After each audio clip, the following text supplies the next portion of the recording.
अस्सलाम वालेकुम। आज द जर्नलिस्ट कट में मैं हूँ रईसा फ़ातिमा और मेरे साथ हैं सीनियर तज्ज़ियाकार सज्जाद अनवर साहब। अस्सलाम वालेकुम। जी वालेकुम सलाम। रईसा साहबा कैसी हैं आप? ठीक हैं? मैं बिल्कुल ठीक हूँ। सर, आज जो मुल्क में ट्रेंडिंग टॉपिक्स हैं उसमें सबसे बढ़कर तो बजट को लेकर जो पीपल्स पार्टी और पीएमएलएन में डेडलॉक था उसके मुतालिक एक बहुत बड़ी मुलाकात और एक बहुत इंपॉर्टेंट मुलाकात आज रात को होने जा रही है। एक तो हम ये डिस्कस करेंगे, उसके बाद कल गिलगित बल्तिस्तान का इलेक्शन है और अवाम अपना नया लीडर चुनने जा रही है। वो किसको चुनेंगे, हम इस पे आपका तज्ज़िया लेंगे। उसके बाद कश्मीर में एक ऑपरेशन जारी है जिसमें कश्मीर एक्शन कमेटी ने प्रोटेस्ट का ऐलान कर दिया और वहाँ पे बहुत इंतशार फैला हुआ है और बहुत सी अफसोसनाक ख़बरें आ रही हैं। और इसके साथ ही जो हमारा मुल्क है उसमें हर तरफ से, सिंध से, KPK से, कश्मीर से, गिलगित से ऐसी ख़बरें हैं जिसकी वजह से जो फेडरल गवर्नमेंट है वो पूरी तरह से ख़तरे में नज़र आ रही है। तो सबसे पहले हम बात कर लेते हैं बजट की कि पीपल्स पार्टी की तरफ से जो आज नुमाइंदगान होंगे उसमें सदर ममलिकत आसिफ अली जरदारी साहब, बिलावल भुट्टो साहब, फिर CM मुराद अली शाह साहब और श्री रहमान साहिबा और नवीद कमर साहब शामिल होंगे। जबकि PMLN की जानिब से इसहाक डार साहब होंगे, मोहम्मद औरंगज़ेब साहब होंगे जो कि फ़ाइनेंस मिनिस्टर हैं और दीगर कुछ अरकान होंगे। तो आपको क्या लगता है, पीपल्स पार्टी अग्री कर जाएगी बजट पे? क्योंकि कुछ हलकों की जानिब से ये ख़बर आ रही है कि पीपल्स पार्टी शायद ज़्यादा कॉम्प्रोमाइज़ कर ले और एटलीस्ट वो बजट पास करवा लेगी, इस हद तक अपनी ज़िद वो छोड़ देगी। तो आपको क्या लगता है? देखिए, कोशिश तो कई दिनों से हो रही है कि पीपल्स पार्टी से कहा जाए कि वो ये कड़वा घूंट पी लें, क्योंकि NFC नहीं रीफॉर्मेट हो सका, उसकी तश्कील नौ नहीं हो सकी, 28वीं तरमीम नहीं आ सकी, तो वो मकासद अब बजट के ज़रिए कुछ वफाक को ज़्यादा पैसे दिलाने के लिए एक कोशिश हो रही है और पीपल्स पार्टी इसमें रुकावट है। पीपल्स पार्टी का ख़्याल ये है कि जो तरीक़ाकार पहले से कॉन्स्टिट्यूशनल अंदाज में चल रहा है उसको उसी तरह से चलाया जाए। और जो पीपल्स पार्टी का ये कहना है कि मुआहदा इनके दरमियान जो शराकत इक़्तिदार का हुआ था उसमें लिखा हुआ था कि ये जो बजट का डॉक्यूमेंट है वो पहले पीपल्स पार्टी से अप्रूव करवाया जाएगा तो फिर पेश होगा। इस दफ़ा वो कहते हैं कि हमें अभी तक उन्होंने बजट के जो फ़ैसले हैं वो हमें दिखाए नहीं है पूरी तरह से। सबसे पहली बात। दूसरी बात, वो 1600-1700 अरब रुपया जो अब वफाक सूबों से लेना चाहता है उसका इफ़ेक्ट आ रहा है। 2-250 अरब रुपया जो है वो सिंध से मांगा जा रहा है, कोई 500-600 अरब रुपया पंजाब से मांगा जा रहा है। इसी तरह सारे सूबों से वो इकट्ठा करके और कुछ वफाक जो सूबों को देता है वो कटौती करके वो 1600-1700 अरब रुपया पूरा करना चाह रहे हैं। उसके लिए क्या कहाँ तक पीपल्स पार्टी एग्री करेगी? क्या पूरा 200-250 अरब रुपया देने के लिए तैयार हो जाएगी या उसमें कुछ कटौती करवाएगी? आज इजलास में यही कुछ तय होगा। ठीक है। सदर जरदारी साहब भी उसमें होंगे, बिलावल भुट्टो भी होंगे, श्री रहमान, नवीद कमर और वज़ीर आला सिंध, और इधर से इसहाक डार साहब होंगे, वज़ीर ख़ज़ाना होंगे और इनकी एक टीम होगी। एमिकेबली कोई ना कोई रास्ता मुझे लगता है कि निकल आएगा। किसी हद तक सिंध वाले कुछ कंप्रोमाइज़ कर लेंगे, कुछ किसी हद तक वफाक वाले कर लेंगे, क्योंकि वो एस्टैब्लिशमेंट जो है वो अब वफाक को अमीर करने के ऊपर तुली हुई है। वो समझती है कि सूबों के पास पैसे ज़्यादा चले जाते हैं तो उनसे वो पैसे किसी ना किसी तरीके से लेने, लीगल तरीके से तो नहीं ले सके, आइन में तब्दीली तो नहीं करवा सके, ना NFC को दोबारा से रिव्यू करवा सके, तो अब बाजू मरोड़ के ही हो सकता है। तो वो बाजू मरोड़ा जा रहा है, कड़वा घूंट पीपल्स पार्टी से कहा जा रहा है कि पी लो। और मज़े की बात है कि सारे सूबों में कटौती होनी है, कोई सूबा बोल ही नहीं रहा। पंजाब से ज़्यादा पैसे कटने हैं, पंजाब की कोई रिप्रेजेंटेशन नहीं है कहीं पे कि वो कहें कि हम खुश हैं देने के। चलो यही आवाज़ आ जाती पंजाब गवर्नमेंट की तरफ से कि हम तो ये 400 अरब रुपया 400-500 अरब रुपया जो देना है वो देने के लिए खुश हैं। हाँ। तो फिर भी हम कहते वो तो वो समझते हैं कि उनकी जंग जो है वो पीपल्स पार्टी लड़ रही है, उनको बोलने की क्या ज़रूरत है। इसी तरह KP वाले जो हैं वो इमरान खान साहब की रिहाई पे लगे हुए हैं। हाँ, जब कटौती हो जाएगी उनकी फिर वो चीखेंगे, उधर बैठ के प्रेस कॉन्फ्रेंस करेंगे और ये वो। और इसी तरह बलूचिस्तान वाले हैं। तो मेरा कहने का मतलब ये है कि ये एक तरफ प्रेशर है, गवर्नमेंट शायद अपने तौर पे ना कर रही हो, क्योंकि इसी गवर्नमेंट ने पिछले साल भी जो बजट अप्रूव किया था पीपल्स पार्टी के साथ मिलकर किया था, तो गवर्नमेंट पे प्रेशर है और गवर्नमेंट पीपल्स पार्टी को कह रही है कि ये करना पड़ेगा हमें। जिस तरह से कई दिनों से एक बॉडी लैंग्वेज आप देख रहे हैं, मीडिया में अफवाहें देख रहे हैं, और बहुत सारे लोग जो हैं वो तो कह रहे हैं कि जनाब ये डेडलॉक जो है, जो पीपल्स पार्टी रुकावट बनी हुई है, ये पसंद ही नहीं है इस्टेब्लिशमेंट को। वो समझते हैं कि जब मुस्लिम लीग नून को प्रॉब्लम नहीं है या किसी और सूबे को प्रॉब्लम नहीं है तो पीपल्स पार्टी को क्यों प्रॉब्लम है। और वो ये भी सोच रहे हैं कि इस पार्टी के साथ आइंदा हमने चलना भी है या नहीं चलना, ये भी एक सवाल उनके पेश नज़र है कि आने वाले वक्त में पीपल्स पार्टी को अगली डिस्पेंसेशन में कोई रोल मिलेगा या उनको सिंध से भी किसी तरह आउट करने की कोशिश की जाएगी। लेकिन पीपल्स पार्टी वाले ये समझते हैं कि अगर उनको इस वजह से नुकसान पहुंचाया गया, सूबे के राइट्स के ऊपर अगर वो स्टैंड लेते हैं और इस वजह से उनको कोई भी नुकसान पहुंचेगा तो उसको कंपनसेट सिंध के अवाम करेंगे। और इस वक्त जो थोड़ी बहुत उनके ऊपर एक लंबे इक़्तिदार का जो बोझ है, शायद वो एक पॉपुलैरिटी में बदल जाए। जैसे आपने इमरान खान को निकाला था तो इमरान खान उसके बाद एक पॉपुलर हो गया था ज़्यादा। तो पीपल्स पार्टी ये समझती है कि अगर उनको इस तरह का कोई हरबा इस्तेमाल भी किया गया तो उनके काम आ जाएगा। और वैसे भी जो बिलावल भुट्टो है वो इस हाइब्रिड सिस्टम में पहले भी उसने कहा था मैं हिस्सा नहीं बनना चाहता।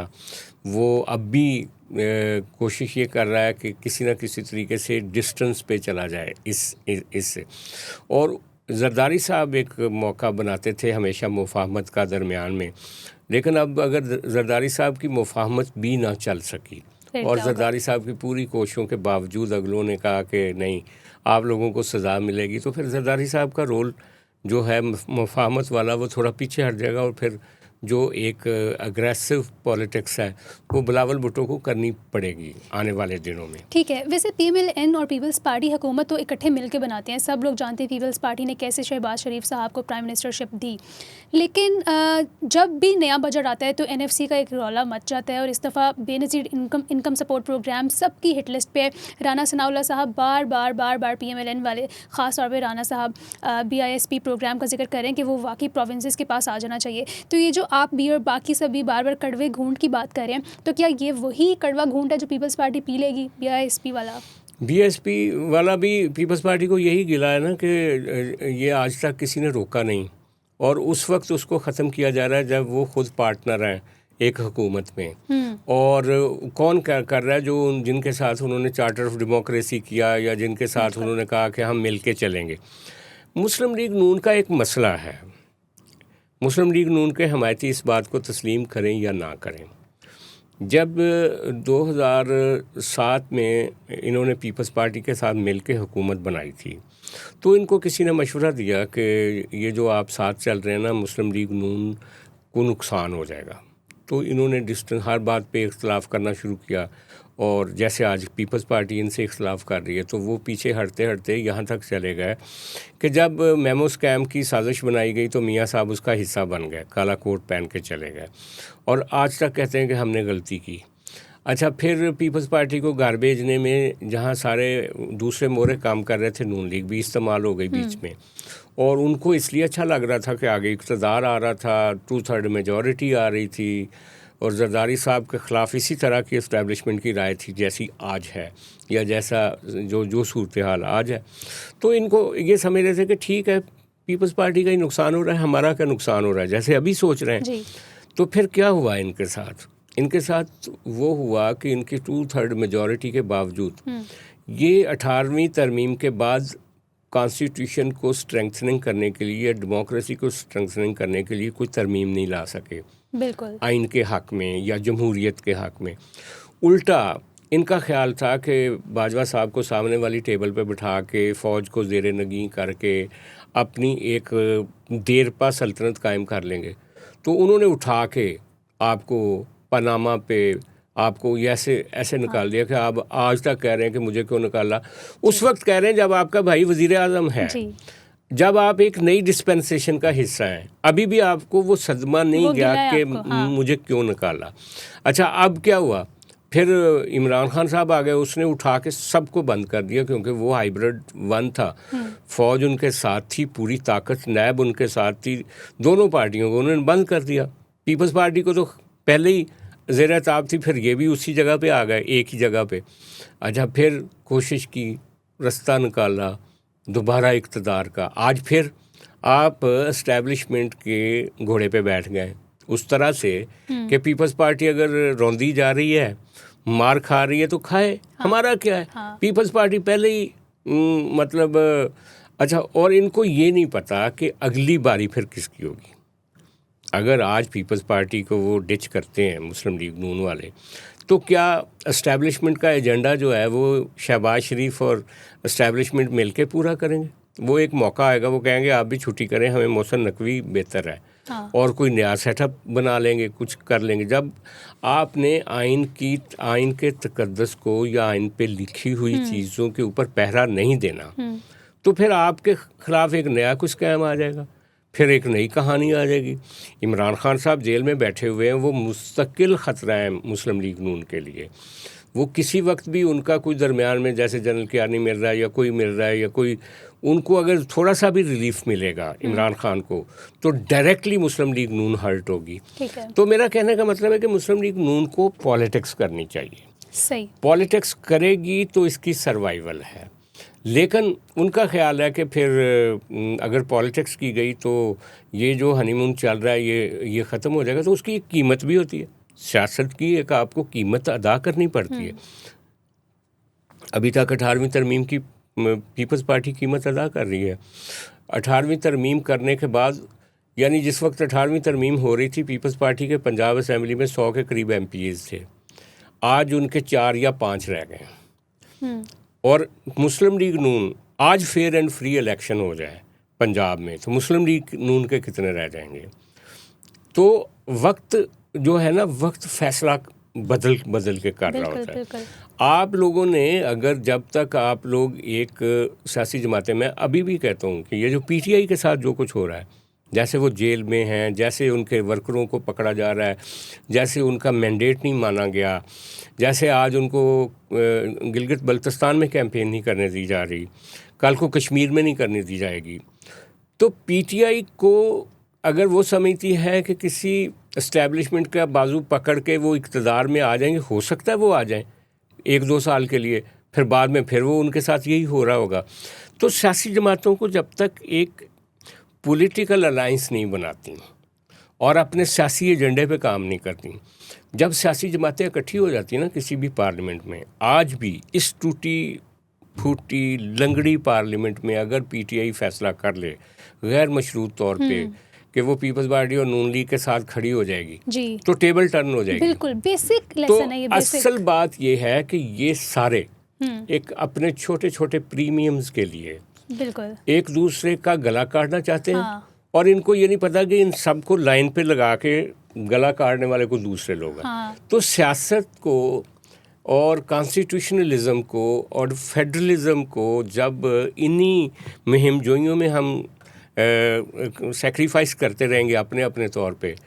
अच्छा, पीपल्स पार्टी जो है ना, वो एस्टेब्लिशमेंट से कई दफ़ा उन्होंने हाथ मिलाया है, अपने तौर पे भी मिलाया है, मुस्लिम लीग नून के ख़िलाफ़ भी मिलाया है, लेकिन उनका एक बाउंड्री है, उनकी एक बाउंड्री है। वहाँ से आगे वो कहते हैं कि यहाँ तक है। वो रिस्पेक्ट करते हैं खुद को, बाकी पार्टी से भूल जाती है। या रिस्पेक्ट करते हैं या वो कुछ चीज़ों के ऊपर वो कहते हैं स्टैंड लेते हैं, उनका स्टैंड। अब आपका किसी चीज़ पे भी स्टैंड नहीं है। आपसे कोई आपने आवाज़ उठाई है कि हम पंजाब के 3 हिस्से या 4 हिस्से नहीं होने देंगे।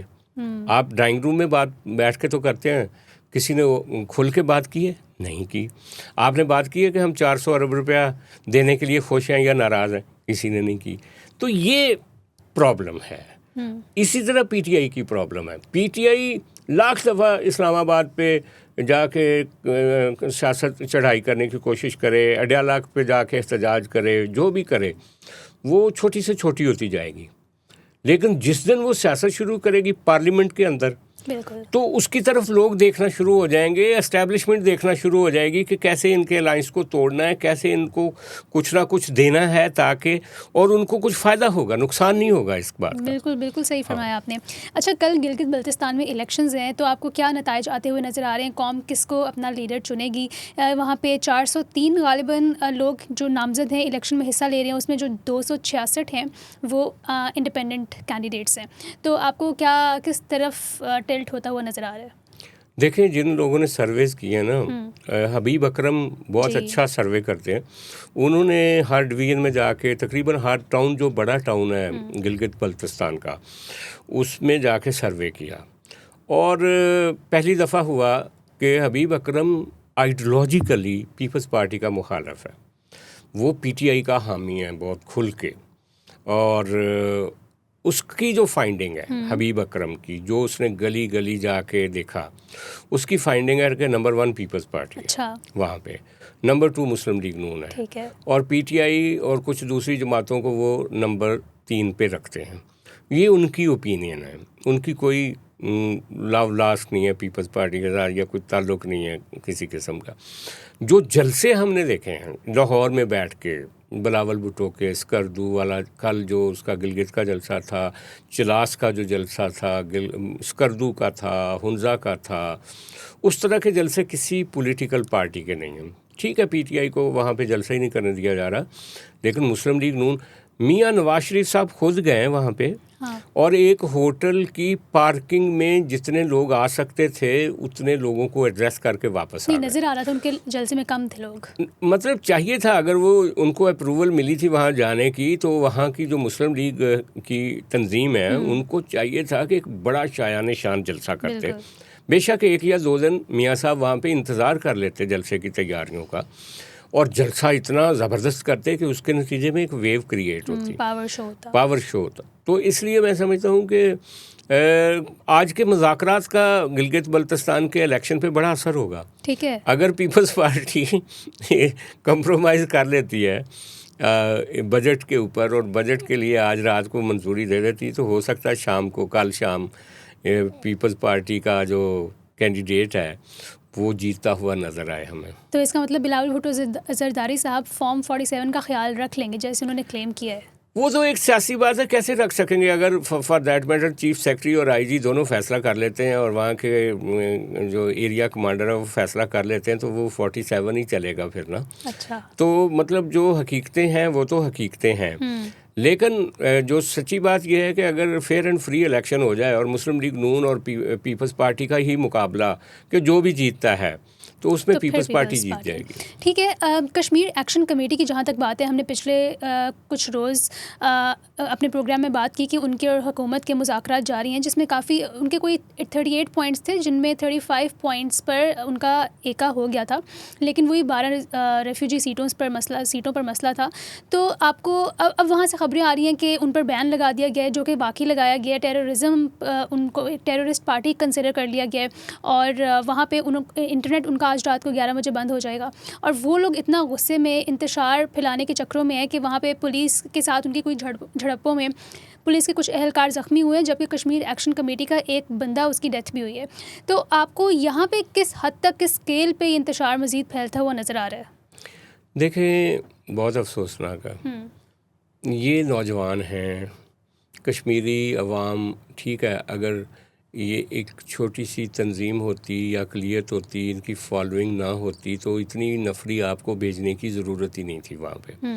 उन लोगों को 5-10 लोगों को अरेस्ट कर लिया जाता, उनको आप टेररिस्ट डिक्लेयर कर दें या उनको आप एंटी स्टेट डिक्लेयर कर दें, उनको पकड़ लें जैसे उनकी पार्टी को कर दिया, तो मामला रिजॉल्व हो जाता।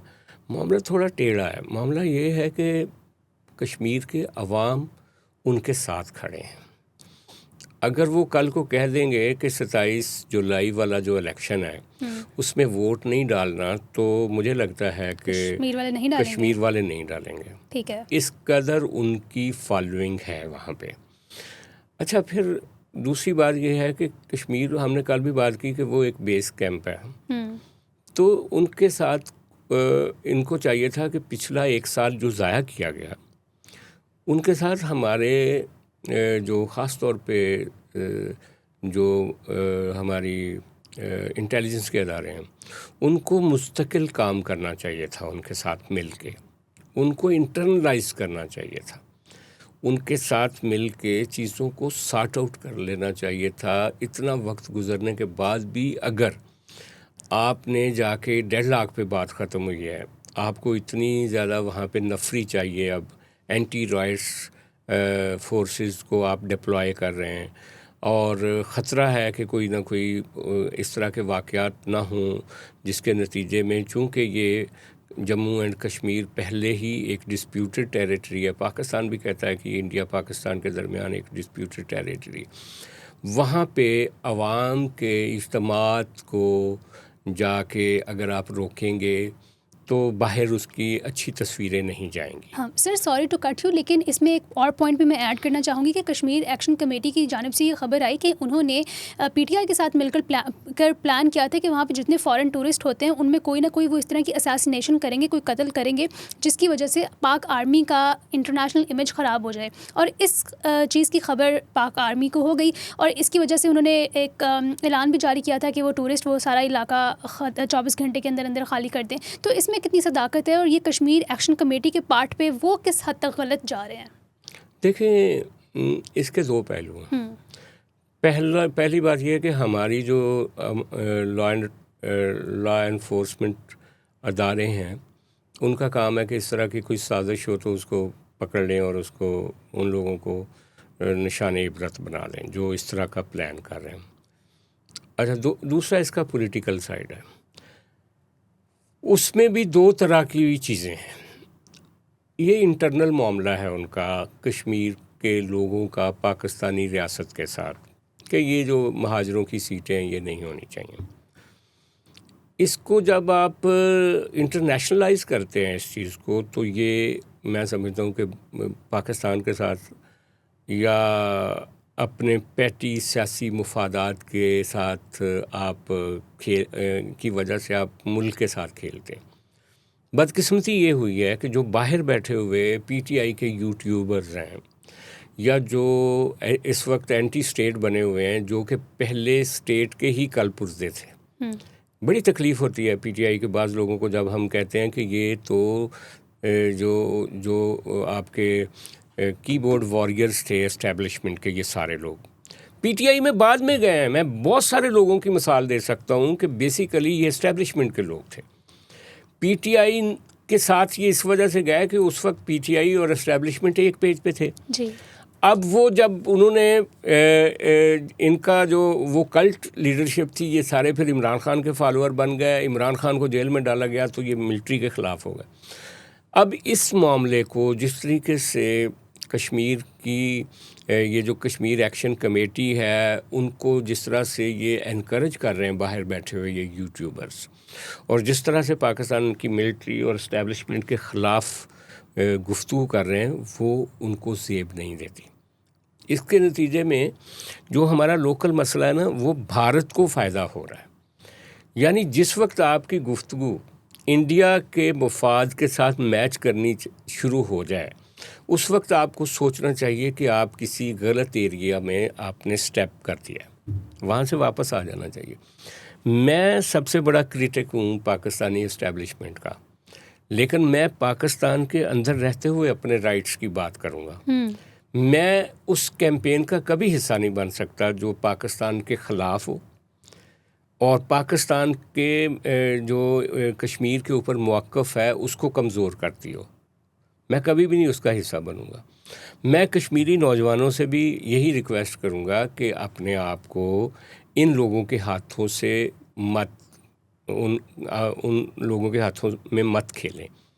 पीटीआई वाले अपने वक्ती मुफाद के लिए अगर आपको इस्तेमाल करना चाहते हैं, वो इस्तेमाल करके निकल जाएंगे। आपने अगर वाकई आप कश्मीरी अवाम के सही तर्जुमान हैं तो फिर आप रिकनसाइल भी करें। जहां आपको इतनी स्पेस दी गई है, आप भी रिकनसाइल करें। और मैं फिर कहूँगा कि फ़ैसला करने वाले लोग, उनको चाहिए कि बहुत स्विफ्ट, बहुत सॉफ्ट तरीके से इनके साथ डील किया जाए। ये कश्मीर एक्शन कमेटी के सिर्फ चंद चेहरे ही नहीं, उनके पीछे एक सपोर्ट बेस है। आप उस सपोर्ट बेस को देखें। और मैं आपको बताऊं, आज 92-93 की बात है, 94 की बात, मैंने कश्मीर के कितने साल पहले की बात है, मैंने कश्मीर के जो अर्बन सेंटर्स हैं 4-5 आज़ाद कश्मीर के, वो विज़िट किए थे। पहली दफ़ा मैं गया था मुज़फ़्फ़राबाद, रावलाकोट, मीरपुर, कोटली, इन सारे इलाकों। वहाँ की जो मिडिल क्लास थी, प्रोफेसर, वकील और टीचर और ख़ास तौर पे ये जो बिजनेसमैन, वो सारे गिला करते थे पाकिस्तानी रियासत के साथ। वो समझते हैं कि उनको उनके राइट्स नहीं मिले। ये एक, मैं 40 साल पुरानी बात, 35 साल पुरानी बात कर, वो चीज़ें जमा हो रही हैं वहाँ पे। आप कोई, अगर आप सोचने वाले लोग हैं, आपके वहाँ पे लोग बैठे हुए हैं जो वहाँ का आपको पल्स दे रहे हैं, तो आपको साथ साथ चीज़ें रिजॉल्व करते रहना चाहिए था, लेकिन नहीं की। अब सूरत हाल इस जगह पे आ गई कि सियासी जमातें इरेलेवेंट हो गई हैं कश्मीर एक्शन कमेटी के सामने, और आपको पीछे हटना पड़ रहा है। ठीक है। अच्छा, अगर हम पाकिस्तान में होने वाले इस वक्त तमाम इंटरनल इश्यूज़ का ज़रा प्रोफाउंडली जायज़ा लें तो हमें वफाक बहुत ज़्यादा ख़तरे में नज़र आ रहा है। इंटरनेशनल स्टेज कैसे आ रहा है? वो तो बहुत ताकत में है। वो इंटरनेशनल स्टेज पर तो पाकिस्तान शाइन कर रहा है। वही ईरान US वॉर, फिर इंडिया से वॉर जीती, वो बाहर बहुत ही अच्छा नक्शा खींचा पिछले 1 साल में। लेकिन जो KPK की सूरत हाल है, एक मुख्तलिफ़ किस्म का सियासी इंतशार है, फिर बलूचिस्तान में, फिर आज़ाद कश्मीर की हमने अभी बात की, गिलगित के इलेक्शंस का कुछ पता नहीं, वहाँ पे सियासी झगड़ा हो रहा है, फिर जो सिंध है वहाँ पे पोलराइजेशन है उर्दू वर्सेस सिंधी स्पीकर्स में। तो और बजट का इशू इस वक्त सर पर है, 28वीं तरमीम की तलवार बजट के बाद लटक रही है। तो आपको वफाक किस हद तक ख़तरे में नज़र आ रहा है? क्या वो सारा का सारा ये बोझ उठा पाएगा? देखिए, ये जो आपका रावलपिंडी से लेकर आपका सेंट्रल पंजाब है ना, वो समझता है कि ये कोई मसले नहीं है। अच्छा। ऐसी की तैसी किसी की। ओके। वो कहते हैं कि जी पहली दफ़ा हमें मौका मिला है कि दुनिया ने हमें लेजिटिमेट कर दिया है। तो अब किसी बलोची की, किसी सिंधी की, किसी पठान की, किसी फलाने की, किसी कश्मीरी की, किसी उसकी, ऐसी की तैसी, ये एक बदकिस्मती है, ये सोच की बदकिस्मती है। आप इस वफाक को वफाक समझेंगे तो आप उसकी छोटी छोटी सेंसिटिविटीज़, उसकी जो छोटी छोटी नज़ाकतें हैं, उनको मलहूज़ रखेंगे। आप सोचते ही सेंट्रल पंजाब वाले लोग जो हैं, या हमारे इस्लामाबाद के बाबू, रावलपिंडी के बाबू, सिविल मिलिट्री वाले, वो सारे ये सोचते हैं कि यार ये क्या है। बलूचिस्तान के बारे में एक इम्प्रेशन है कि वो सरदार हैं जी, वहाँ पे बैठे सारे फंड्स खा जाते हैं, गरीब की मदद नहीं करते, और ये जो फलाने वहाँ पे कोई एहसास महरूमी नहीं है, सिर्फ इंडिया वहाँ पे शरारत कर रहा है, वहाँ तो बाकी सब ठीक है। अच्छा जी, सिंध जी फ्यूडल्स का और ये जो वडेरों का, और वहाँ पे जो कच्चे के वो हैं, डाकू हैं, और जनाब वो कराची को उन्होंने बर्बाद कर दिया। कराची एक बहुत बड़ा वो है हमारा कमर्शियल हब, और ये वो उसको बचाना है, सिंधी उसको तबाह कर देंगे फलाना, ये एक परसेप्शन है। अच्छा जी, केपी ये तो पैसे लेकर लड़ने वाले लोग हैं, कभी इंडिया से अब पैसे ले रहे हैं, पहले वो फलाने से ले रहे थे, कभी हमारे से ले रहे हैं। वो तो बस लड़ने वाले लोग हैं, इनके साथ लड़ाई करनी पड़ेगी, ये तो सीधे नहीं होते बगैर उसके ऑपरेशन के। ये वो कोलैटरल डैमेज में हम 40 साल से उनके बंदे मार रहे हैं, कभी इधर से कभी उधर से, और वहाँ पे वो लाशें उठा रहे हैं। उनमें से बेहतर वही लोग हैं जो वज़ीरिस्तान से और महमद एजेंसी से, बाकी एजेंसियों से निकल के पंजाब में आ जाते हैं, कराची चले जाते हैं, रोज़गार कमा रहे होते हैं। वहाँ वो या क्रॉस फायर में मारे जा रहे होते हैं, या ख़ुद वो किसी न किसी जहादी के साथ वो जुड़ जाते हैं, या वो मिलिट्री के साथ काम कर रहे होते हैं। बदकिस्मती ये है कि हमने कभी भी अपना ह्यूमन कैपिटल जो है और अपने लोगों की जो सेंसिटिविटीज़ हैं उनका कभी ख्याल किया ही नहीं। जब भुट्टी को मारा जा रहा था तो यहाँ पंजाब में कहा जा रहा था बहुत अच्छा हो गया, एंदी वजह तो ये पता नहीं सुई गैस के पता नहीं कितने पैसे ले रहा था सालाना, और फलाना ये वो, इस तरह का गुफ्तगू हो रही थी यहाँ पे, और उसके बाद आपसे बलूचिस्तान संभला नहीं है। तो बेनज़ीर भुट्टो साहब का जब शहादत हुई, जब उनको कत्ल किया गया, तो क्या पूरे मुल्क में आग लग गई थी और सिंध में आग लग गई थी। वो तो जरदारी साहब ने कहा, लोग कह रहे थे कि अब पाकिस्तान ना खपे, तो उन्होंने कहा खपे। हमने उस खप्पे का मतलब होता है कि रहे, बरकरार रहे। पंजाबियों ने कहा ये खप्पे का मतलब खपाना है, खप जाए, खप जाए। यानी ये आपकी सोच है। और फिर बेनज़ीर भुट्टो का मर्डर किस पे डाल दिया गया? आसफ अली जरदारी। तो ये जो आपका सोचने का तरीका कार है ना, उसकी वजह से वफाक ख़तरे में है। ठीक है। और वो रहेगा जब तक आप ऐसे सोचते रहेंगे। जब इसके बरक्स सोचना शुरू करेंगे तो आपका वफाक भी मजबूत हो जाएगा। आपको ना कश्मीर एक्शन कमेटी वालों के साथ लड़ना पड़ेगा, ना कश्मीर में, ना गिलगित बल्तिस्तान में जाके आपको जोड़ तोड़ करने पड़ेंगे, ना आपको बलूचिस्तान में प्रॉब्लम होगी। हाँ, दुश्मन तो करेगा। दुश्मन का मुकाबला आप करें इंटेलिजेंस के ज़रिए, इंटेलिजेंस वर्सेस इंटेलिजेंस। हाँ, उसमें तो हम नंबर 1 अच्छा, जहाँ पे वो आता है फिज़िकली दुश्मन आता है तो आपने पहले ही उसके दांत खट्टे कर दिए। अब जहाँ वो सप्लाई लाइंस हैं उनकी आप उनको देखें। जो आप करने का काम है वो आप करें। आप अपनी सिक्योरिटी मुल्क की ठीक कर दें। यहाँ पे सियाहत के लिए दरवाजे खोल दें। जितनी खूबसूरत ऐसे इजी डॉलर आएगा जो जिस डॉलर की आपको कमी है, जिसके लिए आप लड़ रहे हैं ना, 2 काम कर दें आप अपनी। देखें, आपकी टूरिज़्म 5-6 तरह की है। एक आपकी पहाड़ है, दूसरा आपके पास डेजर्ट है, तीसरा आपके पास रिलीजियस टूरिज़्म है, हिंदुओं के मंदिर हैं यहाँ पे, सिखों के वो जो गुरुद्वारे हैं यहाँ पे, नानक साहब का, सिख तो कहते हैं मक्का मदीना है हमारा। जो सिंध के अंदर पुरानी आर्कियोलॉजीज़, पुराने फोर्ट मुल्तान में, सिंध में जो हैं, उनकी एक टूरिज़्म है। फिर वहाँ पे जो झीलें हैं सिंध की, फिर जो हमारा जो समंदर है, मतलब आप देखें ना कि एक तरफ इंडियन गुजरात है और दूसरी तरफ आप जाते हैं तो ये आपकी ईरान के साथ जाके आपका समंदर लगता है, ग्वादर से आगे। तो इतनी डाइवर्सिटी है आपके पास। इतना सयाह आएगा पाकिस्तान में अगर आप उनके लिए एक फ्रेंडली एनवायरनमेंट बनाते हैं, आप अपनी सिक्योरिटी ठीक करते हैं, इजी डॉलर आएगा आपके मुल्क। और बहुत कुछ आएगा जो करने के काम है ना, इस्लामाबाद में बैठे बाबुओं को। वो ये नहीं है कि आप लोगों IMF से पैसे मांगें और ख़ुद टैक्स इकट्ठा ना करें, और जो टैक्स इकट्ठा होता है वो सबसे ज़्यादा हिस्सा आप चाहते हैं कि आप लेकर आप वफाक अमीर हो जाए, और जो सूबे हैं उनके आप हकूक़ रोक लें। इस तरह से मुल्क नहीं चलता। ठीक है सर। सर, मंडे को हमने एक बहुत ही इम्पॉर्टेंट, सबसे डिफरेंट एक शो करना है टैक्स पे और आने वाले बजट पे, वो ज़रूर देखिएगा। और thank you so much sir आपके आज के तज्ज़िये के लिए। Thank you so much for watching. I really hope you like the show. Kindly comment, like and subscribe. कल हम हाजिर होंगे एक नए शो के साथ। तब तक के लिए खुदा हाफ़िज़।